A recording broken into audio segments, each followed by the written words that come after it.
அண்ணா சுவாமி அழைக்கின்றாரே, நம்ம அண்ணா சுவாமி அழைக்கின்றாரே. மாயன் மயம் ஆன்மீக சகோதர சகோதரிகள் என்னுடைய அன்பான பணிவான வணக்கத்தை தெரிவித்துக் கொள்கின்றேன். மாயன் மயம் உங்கள் நலன் பொருட்டே இறையர்களாலும் குருவர்களாலும் தொடர்ந்து மாயன் மயில சோடி பிரசன்னம் பார்த்து வருகிறேன். அந்த வகையில் கடந்த காலத்தில் பார்த்தீங்கன்னா குரு பயிற்சி, சனி பயிற்சி, ராகு கேது பயிற்சி, 3 பயிற்சிகளை நாம் சந்தித்து வந்தாலும் கூட எந்த விதமான நற்பலனை பெறாத ஒரு காலகட்டத்தில் நவகிரகங்கள் நமக்கு நன்மை செய்வதற்காக ஒரு நிகழ்வை நடத்துகின்றன, ஒரு நாடகம் ஆடுகின்றன. அந்த வகையில் பார்க்கும் பொழுது அந்த குருவை பொறுத்த வரைக்கும், சனியை பொறுத்த வரைக்கும் 2 நிகழ்வு. அந்த பயிற்சியாளரும் கூட அவைக்கு பக்ரகதியை நிலை அடைகின்றன, பின்னோக்கி நகர்கின்றன, இல்லையென்றால் அதிசாரமாக விரைந்து சென்று திரும்புகின்றன. அந்த வகையில பார்க்கும் பொழுது கடக குருன்னு சொல்லுவாங்க. காரணம் என்ன? குரு பகவானை பொறுத்த வரைக்கும் மிதுனத்தில் இருக்கின்றார். எங்க இருக்கின்றார்? தன்னுடைய பகை வீட்டில் இருக்கார். பகை வீட்டில் இருந்து கொண்டு அவர் என்ன பலனை தந்துவிட முடியும்? அந்த வகையில பார்க்கும் பொழுது பகை வீட்டில் இருக்கக்கூடிய, அதுவும் மிதுனத்தில் இருக்கக்கூடிய குரு பகவான் பாத்தீங்கன்னா கடக குருவாக அக்டோபர் மாதம் 18/10/2025 அதிசாரம் பெற்று திரும்பவும் பாத்தீங்கன்னா டிசம்பர் மாதம் 5ஆம் தேதி மிதுனத்துக்கு திரும்ப வருகின்றார். இந்த இடைப்பட்ட நாட்கள் என்னன்னு பாத்தீங்கன்னா ஒரு 48 இருந்து ஒரு 50 நாட்கள். இந்த இடைப்பட்ட நாட்கள் அவர் எந்த விதமான தாக்கத்தை தரப்போகின்றார் என்பது மிக மிக முக்கிய காரணம். குரு பார்க்க கோடி நன்மை என்று சொல்வார்கள். அந்த குருவினுடைய பார்வை அபாரமானது, எத்தனை சாப பாவங்களையும் இருக்கக்கூடியது. குறிப்பா சொல்ல போனா ஒரு வாழ்க்கையில சுபகாரியங்கள் நடக்க வேண்டுமானால், ஒரு மகிழ்ச்சியும் சந்தோஷமும் விளையாட வேண்டுமானால், இழந்ததை திரும்ப வேண்டுமானால் குருவின் பார்வை வேண்டும். குரு இருக்கும் இடத்தை விட பார்க்கின்ற பார்வைக்கு வல்லமை தானே. அந்த வகையில பார்க்கும் பொழுது குருவினுடைய பார்வைன்னு எடுத்தீங்கன்னா 5, 7, 9 அந்த வகையில இந்த குரு பகவான் அதிசாரமாக இப்ப கடகத்துல தங்கி இருக்கார். இந்த இடைப்பட்ட காலம் என்ன அற்புதம் விளைய போகின்றது? கண்டிப்பா நடக்குங்க. என்னுடைய அனுபவத்துல அறிவு, திறமை, ஆற்றல் இருந்தாலும் கூட நாம் சில நேரங்களில் திறமையற்று போகின்றோம்.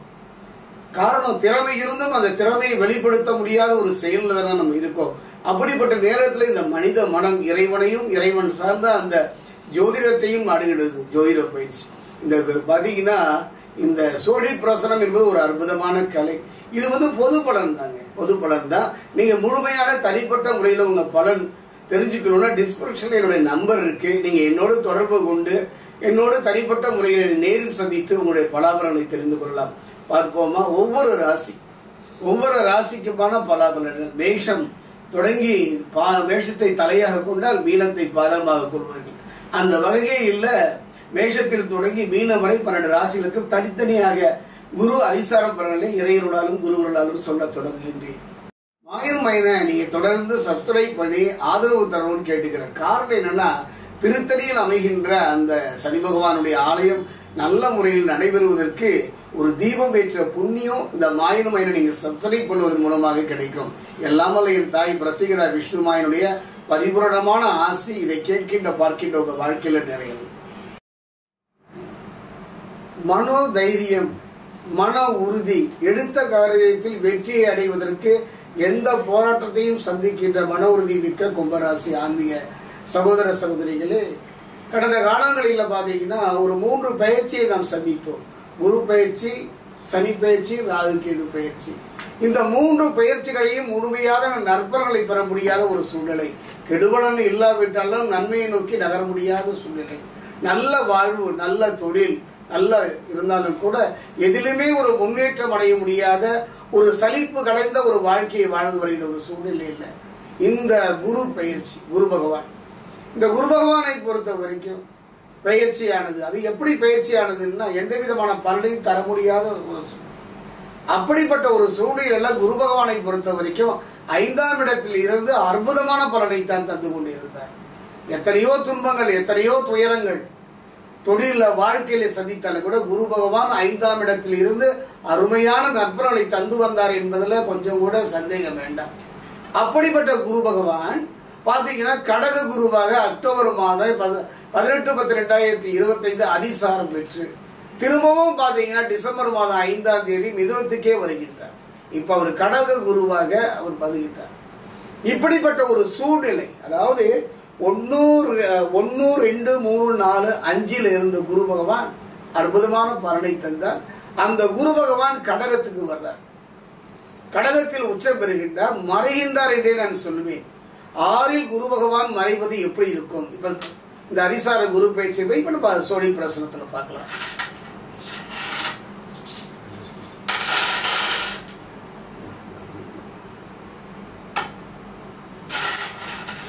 கும்பத்தில் இருக்கக்கூடிய அவிட்டம் 3 நாள், அடுத்ததாக கும்பத்தில் இருக்கக்கூடிய சதயம்.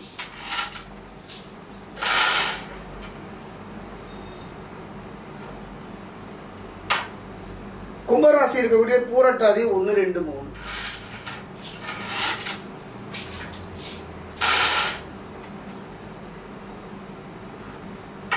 கும்பராசி ஆன்மீக சகோதர சகோதரிகளே, அற்புதம் என்றே சொல்வேன். அதாவது ஒரு கிரகத்துடைய பயிற்சி பற்றியே முழுமையான நற்பலனை சொல்லிவிட முடியாது. மற்ற கிரகனுடைய இருப்பை வைத்தே சோழி பிரசன்னம் சொல்லும். அந்த வகையில பார்க்கும் பொழுது செவ்வாயை பொறுத்த வரைக்கும் துலாமத்திலிருந்து விருச்சிகத்துக்கு 27ஆம் தேதி பயிற்சி ஆகின்றார். சனி பகவானை பொறுத்த வரைக்கும் வக்ரகதியில் இருக்கின்றார். அதே சனி பகவான் நவம்பர் மாதம் 15ஆம் தேதி வக்ர நிவர்த்தி ஆகின்றார். சனி பகவானை பொறுத்த வரைக்கும் இப்ப பாத சனியா இருக்காரு. அடுத்தது பார்த்தீங்கன்னா 7ரை சனியில ஜென்ம சனியாக திரும்ப வர போறார். கவலைப்பட வேண்டாம். நல்ல தசாபுக்தி, இறையருள், குருவருள் இருக்குமாயின் கவலையே படாதீங்க. ஜென்ம சனியை பற்றிலாம் நீங்க கவலைப்படாது. கவலைப்படணும் தான் இல்லைன்னு சொல்ல, அதுவே நம் வாழ்வை ஆகிவிடாது அல்லவா? ஏதோ ஒரு சக்தி நம்மை காப்பாற்றும் அல்லவா? அந்த வகையில கவலைப்படாதே. ஒரு அருமையான சந்தர்ப்பம். காரணம், இந்த கும்பராசியை பொறுத்த வரைக்கும் இப்ப பாத சனியா இருக்குது இல்லையா? இதில் இருந்து உங்களை காப்பாற்றுறது யார் தெரியுங்கன்னா 5ஆம் இடத்துல 1, 2, 3, 4 5ஆம் இடத்துல அந்த மிதுனத்துல இருந்த குரு பகவான் உங்களை அற்புதமாக காத்து நின்றார். அற்புதமாக காத்து நின்றார். கவலையே பட வேண்டாம். அதே நேரத்துல இந்த குரு பகவான் மிதுனத்தில் இருந்து கடகம் வருகின்றார். கடகத்தில் உச்சம் பெறுகின்றார். அந்த கடகத்தை பொறுத்த வரைக்கும் அவருக்கு 6ஆம் இடம். அந்த 6ஆம் இடத்தில் சென்று மறைகின்றார். அந்த 6ஆம் இடத்திற்கு இருக்கின்றார். அப்படி இருக்கும் போது என்ன ஆகும்? மறைந்துட்டாரே, 6க்கு போயிட்டாரெல்லாம் அஞ்சவே வேண்டாம், கவலையே பட வேண்டாம். காரணம் என்னன்னு பாத்தீங்கன்னா, மற்ற கிரகங்கள் என்று சொல்லக்கூடிய கடத்திரகாரகன் சுக்கிரன் சிம்மத்திலிருந்து கன்னிக்கு பயிற்சி ஆகிட்டாரு. சனி பகவானை பொறுத்த வரைக்கும் சொன்னேன் அல்லவா, அந்த நவம்பர் மாதம் 15 அன்னைக்கு வக்ர நிவர்த்தியாக போகின்றார். சூரியனை பொறுத்த வரைக்கும் கன்னியிலிருந்து துலாமுக்கு 18ஆம் தேதி. அதே நேரம் அதை பாருங்க, அந்த 18ஆம் தேதிங்கிறதையும் பாத்தீங்கன்னாலே இந்த குரு பகவான் அதிசாரமாக பயிற்சி வேண்ட ஒரு காலகட்டத்துல தான் அவர் துலாமுக்கு வர்றாரு. அதே ராகுவை பொறுத்த வரைக்கும் மீனத்திலிருந்து கும்பத்துக்கு வர்றார். நல்லா பாருங்க, மீனத்திலிருந்து கும்பத்துக்கு ராகு பகவான் பயிற்சியாகி கும்பத்திலேயே இருக்கின்றார். கேதுவை பொறுத்த வரைக்கும் கன்னியிலிருந்து சிம்மத்துக்கு வந்துட்டார். இப்ப உங்களை யாரு காப்பாற்ற போறாருன்னா ஒரே ஒரு ஆளு தான். அந்த நூல் இழைன்னு சொல்லுவாங்க. அருமையான ஒரு வாய்ப்புங்க. சரியாக அமைந்து விட்டால், சரியாக நீங்க நடந்து கொண்டு விட்டீர்கள், ஆனால் இந்த 5ல் இருந்து அற்புதம் தந்த அந்த இடத்தை யாரு நிரப்ப போறார்? இதுதான் சோழி பிரசனம். 5ஆம் இடத்திலிருந்து அற்புதமான பலனை தந்த குரு பகவானுடைய இடத்தை நிரப்பக்கூடியவர் ராகுங்க. யோககாரகன் என்று சொல்லக்கூடிய ராகு ஒன்னே ஒண்ணுதான், அதீதமான ஆசை. ஆசைப்படுறது தப்பு இல்லை. அதீத ஆசையின் காரணமாக தவறான பாதையை நோக்கி போகாமலும், அதீத ஆசையின் காரணமாக மனம் மாறுபடாமல் இருந்து விட்டாலே போதும். குரு பகவான் ஒரு யோககாரகன். இதுவரை நீங்கள் அடைய முடியாத அத்தனையும் அடைவதற்கான ஒரு வாய்ப்பை கொஞ்சம் கொஞ்சம் மெல்ல மெல்ல நல்ல மனைவி, நல்ல கணவன், நல்ல பிள்ளை, நல்ல தொழில், பேரு, புகழ் அத்தனையும் தருகின்றார். அதே நேரத்தில் பார்த்தீங்கன்னா இப்போ சனி பகவானை பொறுத்த வரைக்கும் கும்பத்துக்கு பாத சனியா இருக்கார். மனசையும் சரி, உடம்பையும் சரி. சொல்ல வேண்டிய கடமை. ஒரு நெருப்பு தொட்டால் சுடும் என்று சொல்கின்றேன். இல்லை, நான் தொட்டுத்தான் பார்ப்பேன் என்பது கவலை இல்லை. குபேர யோகம் கிட்டும். இத்தோடு உங்கள் பிரச்சனைகள் தீர்ந்துவிடும். நிம்மதியை நோக்கி நீங்கள் நகர்ந்து விடுவீர்கள் என்றெல்லாம் அள்ளி தெளித்து விட முடியாது. கவனமாக இருந்து விடுங்கள். வாழ்க்கையே அப்படித்தானே. எப்ப தாய் வயிற்றில் பிறக்கின்றோமோ இறுதி காலம் வரை ஒரு போராட்டம் கலந்த வாழ்வுதான். அவரு நல்லா இருந்தாரு, இவரு நல்லா இருந்தாரெல்லாம் சொல்லவே முடியாது. ஏதோ அத்திப்படத்துக்கும் சொத்தை உண்டு. அத்திப்படம் கூட ஒரு சொத்தை தான் இருக்கதான் செய்யும். மேலும் கீழும் கோடுகள் போடு, அதுதான் ஓவியம். நீ சொன்னால் காவியம் என்பதை போல யாரிடம் குறையில்லை. அந்த வகையில பார்க்கும்போது இந்த கும்பராசியை பொறுத்த வரைக்கும் அருமையான சந்தர்ப்பம். 5ஆம் இடத்தில் இருந்த குரு அதிசாரமாக 6க்கு போகின்றார். திரும்ப சொல்றேன், அந்த 6க்கு வருகின்ற அந்த கடகத்தில் உச்சம் பெற்ற குரு திரும்பவும் வந்துடுவார். பயப்படாதீங்க. அந்த 5ஆம் இடத்துக்கே வந்து விடுவார். அந்த 5க்கு வருவார். 1 2 3 5க்கே திரும்ப வந்து அற்புதம். இந்த 48 நாள் தாங்க உங்க வாழ்க்கையில. கடந்த காலத்தில் நீங்கள் பட்ட கஷ்டமும் துன்பமும் அவமானமும் எதிர்காலத்தில் பயம் இல்லாம வாழணும்னா இதை பயன்படுத்திக்கணும். இப்ப கஷ்டப்படுறோம் மன ரீதியா உடல் ரீதியா, ஆனா பின்னால நல்லா இருக்க போறீங்க, நிம்மதியா இருக்க போறீங்க, சந்தோஷமா இருக்க போறீங்க, இழந்ததை திரும்ப போகின்றீர்கள். நான் சொல்லல, சோழி பிரசனம் சொல்லிட்டேன்.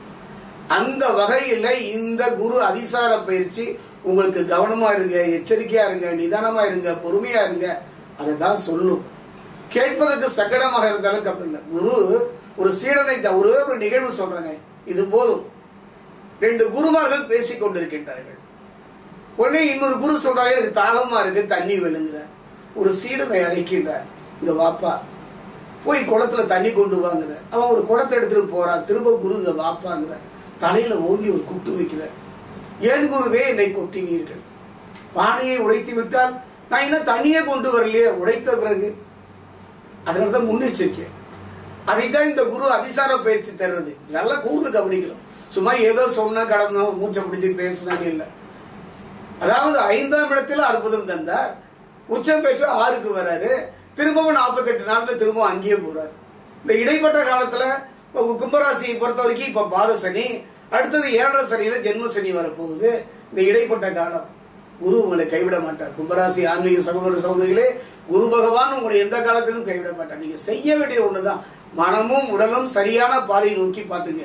எத்தனை துன்பம் வந்தாலும் அதை ஏற்றுக்கொள்கிற ஒரு சுமைதாங்கி வாழ்க்கை வாழ்ந்து விடுவீர்களானால் அற்புதமான நற்பலம். இந்த இடைப்பட்ட காலத்துல நல்ல யோக பலன்களையும் தரக்கூடியவர். யோகம் சொன்னீங்களவா, ராகு பகவான் மீனத்திலிருந்து கும்பம் வந்திருக்கார். அருமையான சந்தர்ப்பம், பயன்படுத்திக்கணும். வெள்ளம் வருதுன்னா அணை போட்டுடணும். அத மாதிரி தாங்க திருமணம் பண்றதுல தப்பு இல்லை, ஆடம்பரமா பண்ணக்கூடாது. வாழ்க்கையில அதீத ஆசை தான் இந்த காலகட்டத்தில் யோகக்காரகன் ராகு தருவார். கவனமாக இருந்து விடுங்கள். அதே நேரத்தில் இந்த காலகட்டத்தில் உடல்நிலையில கொஞ்சம் கவனமா இருங்க. உங்க அந்தரங்க விஷயத்தை யார்ட்டையும் பேசாதீங்க. நீண்ட தூர பயணங்கள் போகும்போது கவனமா இருங்க. வாக்குறுதி கொடுக்காதீங்க. ஏன்னா இந்த காலகட்டம் இந்த கடகத்துல உச்ச பெறும் குரு கொடுத்த வாக்குறுதியை காப்பாற்றுவதில் போராடக்கூடிய நிலை. நல்லவன் கெட்டவன் ஒரு தடவைக்கு 2 தடவை யோசிங்க. ஆத்துல போட்டாலும் அளந்து போடுங்க. மற்றபடி கவலையே பட வேண்டாம். தெய்வ பலம், தேக பலம், மனோபலம் 3 பலமும் குறைகின்ற ஒரு காலகட்டம். இந்த 3ஐயும் தரக்கூடிய ஒரு பலம் எது அப்படின்னு பார்த்தீங்கன்னா குலதெய்வம்.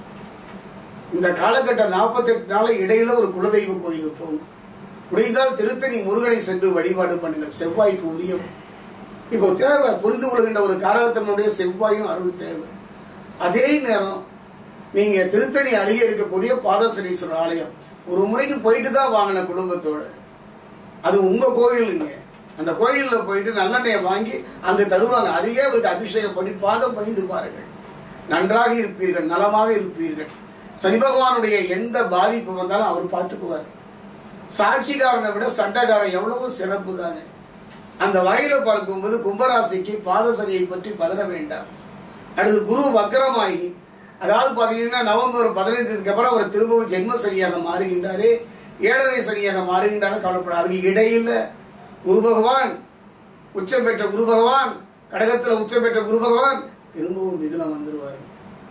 அற்புதமான பலனை தர போகின்றார். கவலையே பட வேண்டாம். வாழ்க்கையில நிறைய